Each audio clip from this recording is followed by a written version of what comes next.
Mental Health, the Up&Up. We're trying to make mental health care clear, helpful, and maybe even fun. We're chatting with licensed therapists, but this is not therapy. These are simply thoughts and ideas for you to discuss with your own therapist and to help you on your journey of complete wellness. Okay, hello and welcome back. We hope you had a lovely Thanksgiving, and let's see, you're staying warm because it's that time of year. We are back with another holiday special, I think is what we're going to call it. And we're going to be discussing today whether Santa Claus exists and whether and about let's see how to how to express it to you. to kids, especially. It kind of came to me because some parents say, how can I lie to my kids and say, talk about Santa Claus? We should probably do a spoiler alert on this in case, 5-year-olds are listening. Maybe not. But it is like, what is the truth about Santa? Is it a lie to say someone is going to come down the chimney?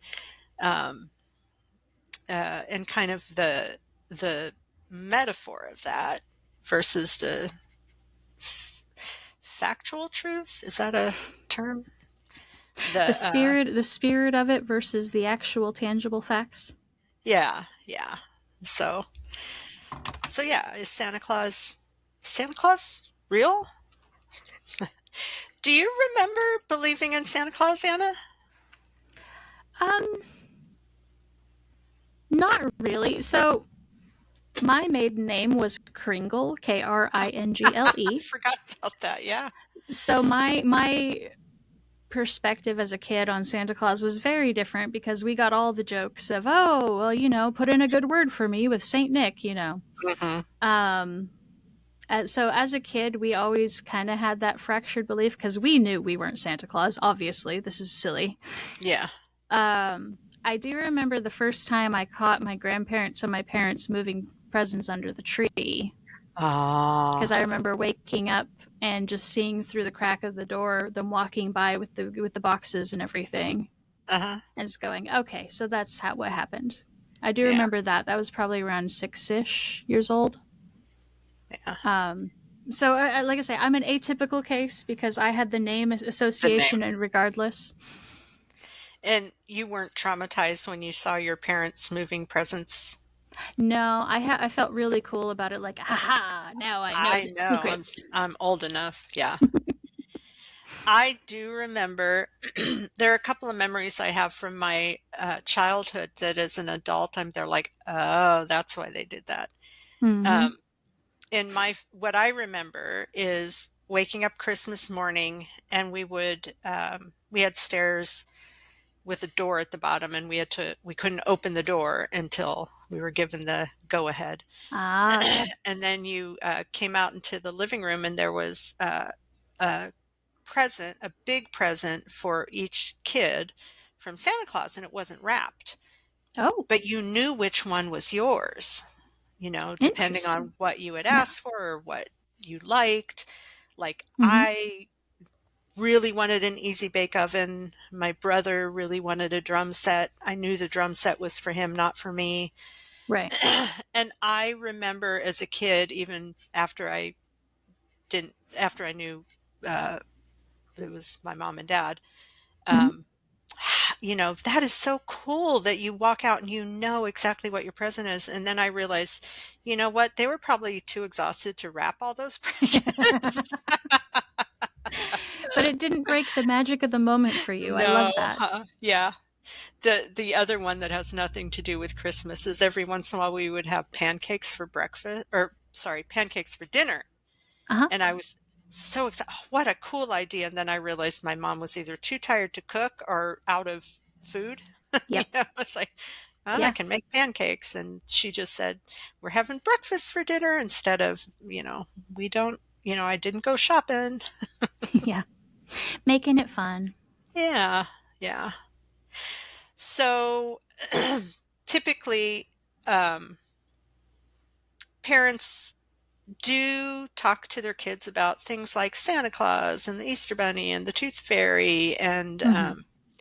all these things that technically, as adults, aren't tangibly true, Mhm. maybe. Um, and then as adults, we realize it's more about the spirit of Christmas and the spirit of giving and the spirit of joy. Mhm. It's not necessarily a person who climbs down your chimney, and there are so many houses without chimneys. I don't know how the chimney thing survived as part of the story. Yeah, apartment complexes are actually a pretty old function. Yeah, yeah. I don't know. I'm trying to. Boy, it's been a long time. I don't think we had a chimney, or if we did, it was like an old. We didn't have a fireplace, so we might have had like an old chimney. But it's like, So I where do did I think? know I do know that in Germany, at least in, let's see, the 40s ish, because that's when my German teacher grew up. The legend she was taught was that he came to your window, or you left your shoes outside the front door and he put Yeah. it in your shoes. So Uh-huh. I don't know where the chimney part specifically came from. So that part of the legend, but it's definitely stuck and held on for a long time, huh? Mhm. I also was just listening actually to a podcast about like the history of Santa Claus, and it's actually really Mm-hmm. interesting that um, the nostalgia that we all think about Santa Claus really didn't have a specific um, like it does. It's not like a big hundreds and hundreds of years historic. Um, In what way? Explain. I think you want to cut this out because I can't remember exactly what the podcast was saying, and I think I'm getting two podcasts mixed up. I'm definitely getting two podcasts mixed up. Oh, I know. Okay. I don't know whether you want to keep this in or not. So I was listening to this podcast. They were talking about Miracle on 34th Street Hmm.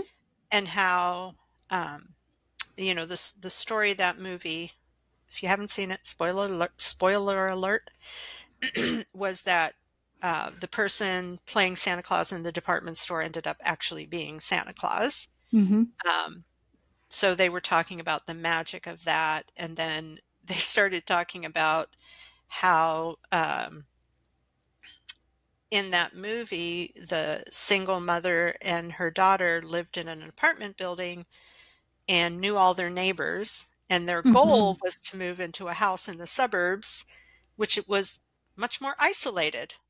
Yeah, So it was actually a better community living in an apartment building where you could rely on your neighbors and drop your kid off. I got to run to the store. Can you watch my kid? And that's it's true.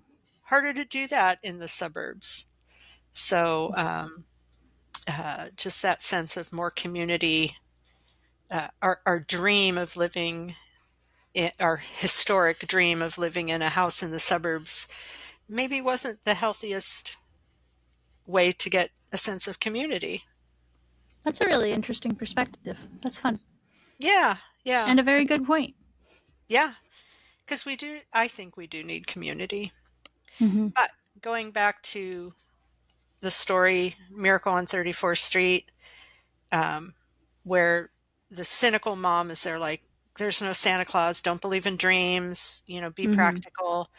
And then Santa Claus ends up really being Santa Claus. And then there's a famous letter, I think it was like in the 1930s or something, that a little girl wrote to the newspaper saying, asking like the editor of the paper, Hmm. is there a Santa Claus?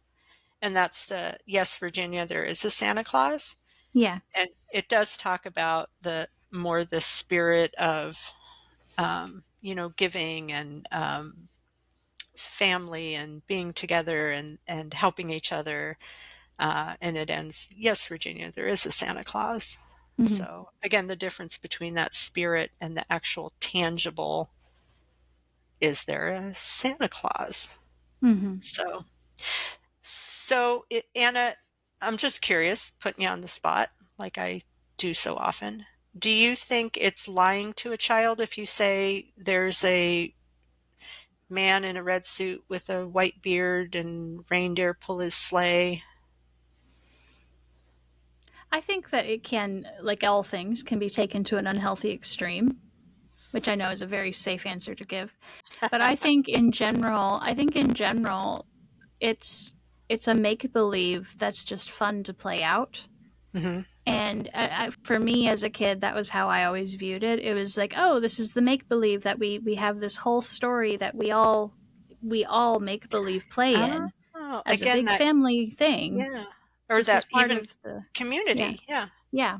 This was Yeah. part of the community building. Is that we're all pretending that Santa Claus is going to come in 10 days time and he's going to come down the chimney and do all these things. And so it wasn't so much a lie as a story that we tell, a theater production, a playing make believe, playing house, playing whatever you call it in your family Hmm. together.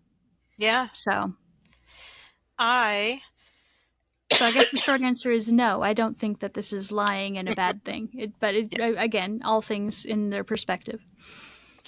And I think there's that natural age where you don't have to tell a child there isn't a Santa Claus. They kind of come to understand that. I don't know Mm-hmm. many 16-year-olds who believe there's a tangible Santa Claus. Yeah. But coming from a more mental health viewpoint, Mm-hmm. it's speaking to children in the language they understand. Children aren't concrete at that age. Mm. So to say to children, it's a good thing to be kind and it's a bad thing to not be kind, Mm-hmm. you can't explain that to them logically, but they do understand stories. So Mm. a Okay. lot of we communicate a lot of things to children through stories. If you eat your spinach, you'll grow big and strong muscles. Yeah. If you uh, go ahead. That makes it sound like children are more concrete, which is why there's such a problem or a communication error. They need something concrete of if you eat your spinach, you'll get big Ah, muscles versus the gotcha. abstract concept of if you eat good food for you, your body will be healthy. Yeah, actually, that's interesting. Yeah, I'll have to think of that word. But yeah, the idea is yes, in order to understand that, they understand things in a different way as adults, Hmm. which is also why when I talk to parents, when parents say to a kid, you can play on your game for 10 more minutes, or we're leaving in a half Hmm. hour, they don't get that. But if you say, um, I was going to say, we'll leave when the big hand hits 12, which nobody has clocks like that anymore. When I come out wearing my shoes, it's time to go. Exactly. Or Yeah. you can play, or we will leave in about the time it takes you to watch Mr. Rogers, which is Right. about a half hour. They Yeah. get that. They don't get, you're right. I think it is more concrete. They need something tangible. Time time, the way that we use it in society, is a very, very abstract concept. Yeah. And especially once you get into time zones and travel time Oh, versus, oh my gosh, yeah. I know adults that still struggle with it, but it's very abstract. So no, putting it to something more tangible of Hmm. once your episode is done, then it will be time to leave. Hmm. Once you finish all of your mashed potatoes, then we You can can pack leave up. too. Hmm. Yeah, whatever it is. You can play your game until mom's done washing the dishes, which takes Exactly. about 10 minutes. Yeah. Yeah. So for me, I've never considered it a lie. I've considered it more like you're trying to get that concept across to children in a way that they actually understand. And Mm-hmm. it is more metaphor, I suppose, but now I'm really thinking maybe it is more concrete. Um, and we say that like we blow kids kisses, Mm-hmm. well, that's not a thing. A kiss doesn't actually fly through the air, Right. but they get that. Mm-hmm. Or, uh, you know, uh, even saying, um, uh, my adult daughter and I, we buy each other hearts, things shaped like hearts. But it started with when she first moved out of the house. I bought her and I the same heart, like little metal hanging thing. We Hmm. both hung them in our houses, and that meant we were always together. Yeah. Okay, technically, we're not all, we're not in the same room, Right. but if looking at that heart when she's feeling sad reminds her Yeah. that her mother loves her, or if me, when I'm missing her, I look at that heart and think we're together, it's that message that that hanging heart helps us remember. And Mm-hmm. that's more how I think about Santa Claus, is that's a a way to help kids understand it's important to be good. If Mm. you're good, you get rewarded. And I know with Christmas it's more rewarded with toys, but I think in general, if we're good, hopefully we are rewarded with good feelings and good friends and good relationships and things like Yeah. that. So, but yeah, Again, you it's having that something that you can actually identify, and for children, I know I really liked this toy and I did good things and I got the toy, so it's a very tangible reminder maybe. reminder, I think, or affirmation. Hmm. So. I heard a phrase too, and I'm trying to remember this, and I think this relates. Be careful of what you do because it'll become a habit. Mm-hmm. Be careful of your habits because they become your character. Mm. And I think there's one more step in there, but it basically is, what you do becomes who you are slowly but surely. Yeah. And that can be a bad thing, of course, but that's also a good thing. If you Yeah. create that habit of being good because you believe that's a happy thing that brings Mm-hmm. rewards, then that becomes your habit and that becomes your character, which is what we want to teach children. Mm-hmm. And you can teach them through Santa Claus, and it's really hard to teach a 4-year-old, yeah, that very abstract concept of, we need to be kind to other human beings because other human beings exist. I think about this one a lot because I have a couple of nephews that are special needs. They're autistic Asperger's on that side, Mm-hmm. and when you just say "be kind," Mm. okay, what does that even mean? Well, it Mm-hmm. means that you say please, you say thank you. Oh, well, they can understand that. Mm-hmm.